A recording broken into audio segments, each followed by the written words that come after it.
Well, hello, my YouTube fellas and gals. So today we have Lot 7. This is an action and suspense, and they're 10 books for $10. And yes, I have a used bookstore. Yes, it's under Minda's Bookstore and more on Facebook. And yes, I'm selling these. And when I do, I charge through Etsy. So it does my shipping and everything for me.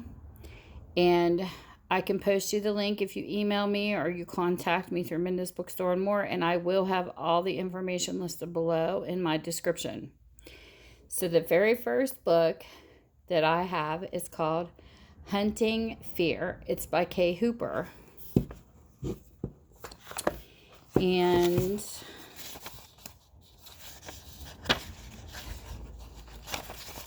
the copyright in this book is 2004.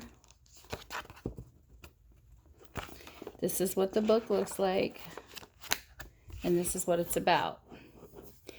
He's no ordinary kidnapper. Not only does he strike again and again, but he collects the ransom, gets away safely, and leaves his hostages dead. Now, after months of eluding the best law enforcement can put against him, this monster is looking for a new challenge.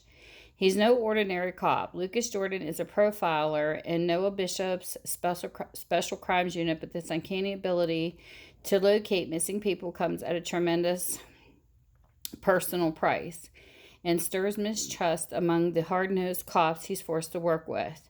Now in Clayton County, North Carolina, where the latest string of kidnapping victims have turned up dead, Lucas, with the aid of a carnival psychic, Samantha Burke, is doing what he does best, hunt fear. So there is book number 1.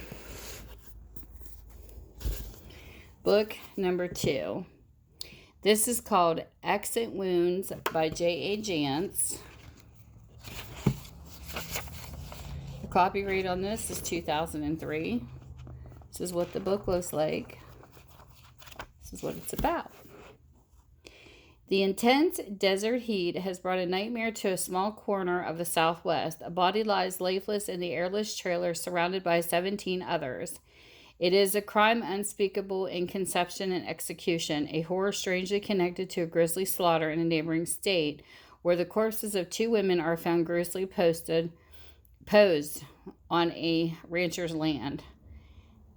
A day that starts out hot has already turned blistering for Joanna Browley, the sheriff of Cochise County, Arizona, for Tara has moved into her small town to stay, and the nightmare will not end until she uncovers the roots of a monstrous obsession buried somewhere in the most frightening dark shadows of the past. So there's book number 2. And if you are on a Kindle and a Nook, I will have the ISBN numbers below and the name of the book and the author so you can look them up. This is called Trust Me by Brenda Novak. Brenda Novak. This is a 2008 copyright. And this is what the book is about. 4 years ago, Skye Kellerman was attacked by on her own bed. She managed to fend off a knife-wielding assailant, but the trauma changed everything about her life. As a result of that night, she joined 2 friends, also survivors, in starting the Last Stand, an organization to help victims of crime. But now, her would-be rapist is getting out of prison. Skye knows that Dr. Oliver Burke hasn't forgotten that her testimony cost him his reputation and his freedom. Sacramento detective David Willis, who investigated her case, believes Burke is a clear and present danger and guilty of at least 2 unsolved mysteries. And now Burke is free to terrorize Skye again, unless David can stop him, unless Skye can fight back, because Oliver Burke has every intention of finishing what he started, and that's a promise. Trust me. There's book number 2. That sounds exciting. Book number 3. This is called Stalked by Allison Brennan.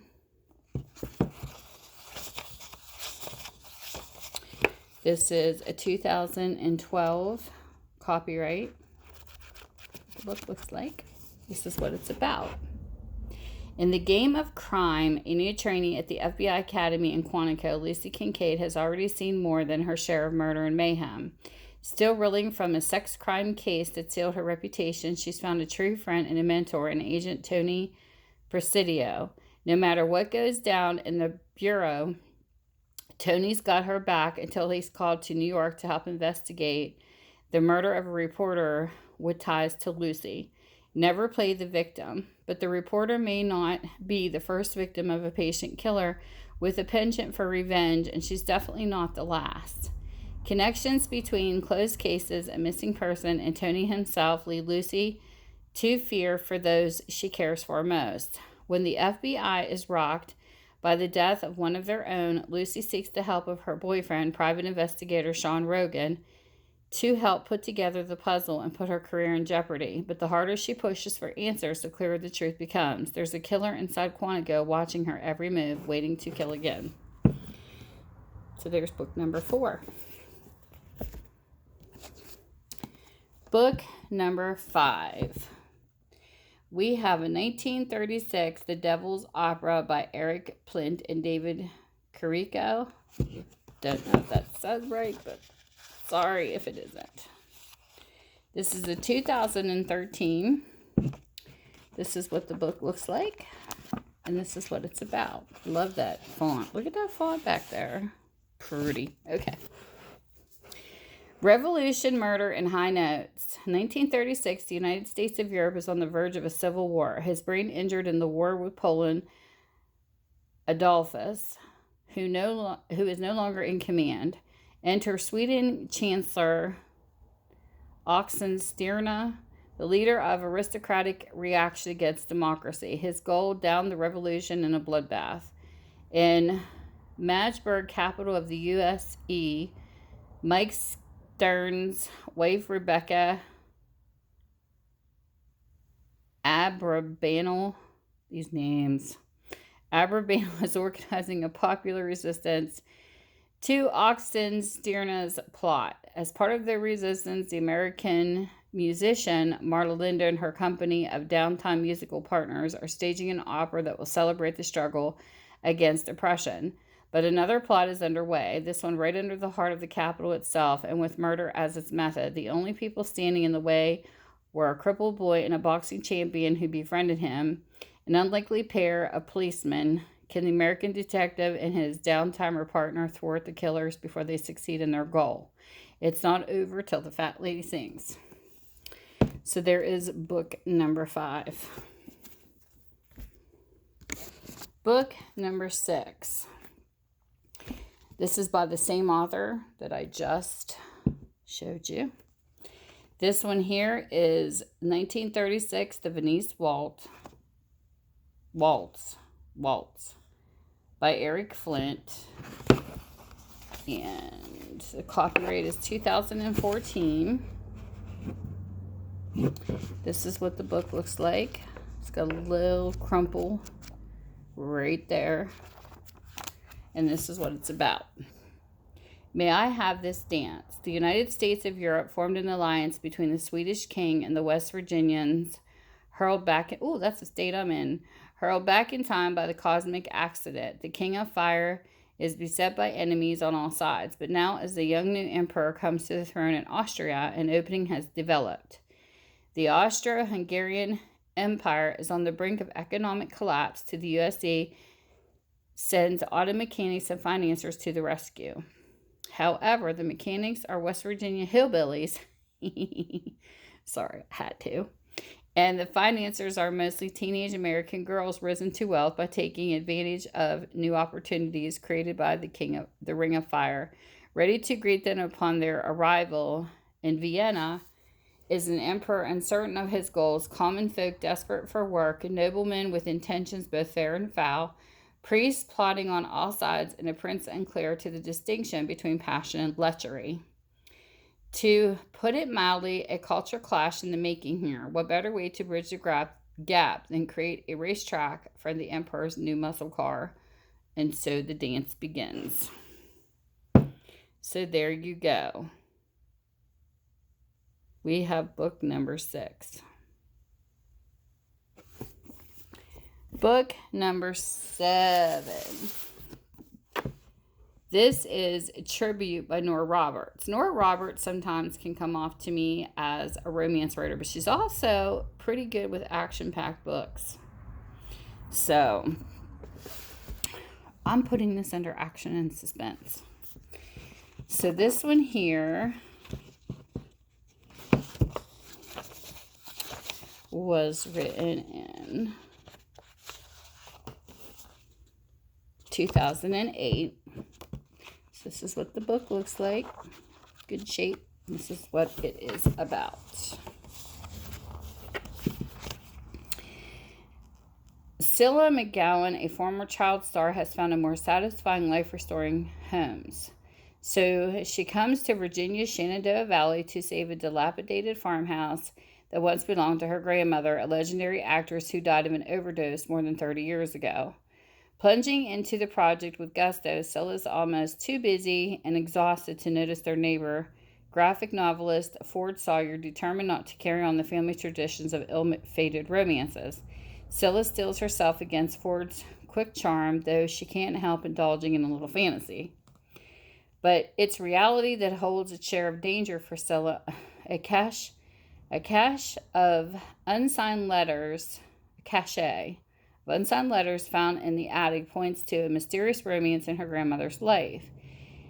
And it may be the catalyst for a frightening, violent assault. And if Scylla and Ford are unable to sort out who's targeting her and why, she may, like her world-famous grandmother, be cut down in the prime of her life. So there you go. Book number 7. Book number 8. This is called Sphere by Michael Crichton. This is in 1987. That's what the book looks like. This is what it's about. In the middle of the South Pacific, 1,000 feet below the surface of the water, a huge vessel is discovered resting on the ocean floor. Rushed to the scene is a group of American scientists who descend together into the depths of the sea to investigate an astonishing discovery. What they find defies their imagination and mocks their attempts of logical explanation. It is a spaceship of phenomenal dimensions, apparently undamaged by its fall from the sky, and most startling, it appears to be at least 300 years old.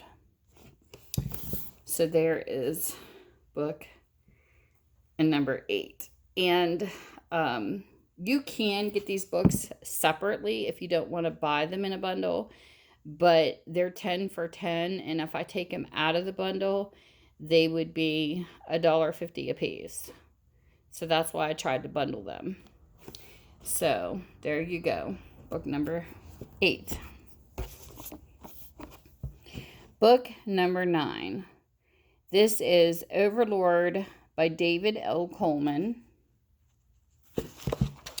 The copyright on this is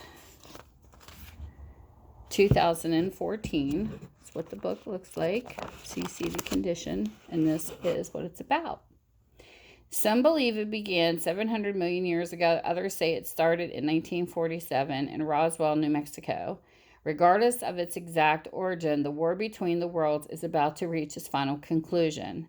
The end of days, as global allies fall to the wayside and nations start a mad scramble to align their military structures, only one element in the arsenal of the world can possibly give Earth a fighting chance at survival. The matchstick man, but who is this small being exactly? Can he outsmart his former masters? Can he be trusted? Can the event group defeat the world's greatest evil before it's too late? Meanwhile, the event group is one entity that refuses to accept the inevitable defeat of mankind. They've learned that the answer to this ancient war has always been afoot, and they may even hold the clue to salvation inside their own artifact vault. But without Colonel Jack Collins leading the charge, does the event group have what it takes to thwart an invasion? Meanwhile, the worst fears of Department 5656 are finally being realized, and the time has already run its course. So there is book number 9. Book number 10, Chasing Shadows by Karen Harper.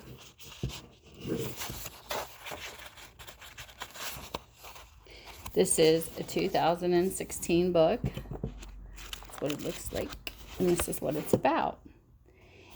Every case that Claire Britton cracks is a win, not only professionally but personally. The forensic psychologist has spent a lifetime fighting a neurological disorder, and her ability to conquer it as it is a testament to her razor-sharp intuition. Nick Markwood is used to winning in the courtroom, so when his latest case is overthrown by Claire's expert testimony, he can't help being impressed by her skill. He needs her on the team of his passion project. Investigating unusual cases involving the mysterious deaths of her condition doesn't deter him, and neither does the attraction that sparks between them, even if it should. As they join forces to investigate a murder in St. Augustine, Florida, Claire is thrust into a situation far more dangerous than she'd anticipated. Pushing her disorder to a breaking point just when she fears she can trust her own mind, she discovers Nick's personal connection to the case and wonders whether she can trust anyone at all. So there is book number 10. And with that, whatever time zone you're in, I hope you're having a great time. Don't forget to check the description below. I also have my merch link down there too. So with that, you have a great day. Bye.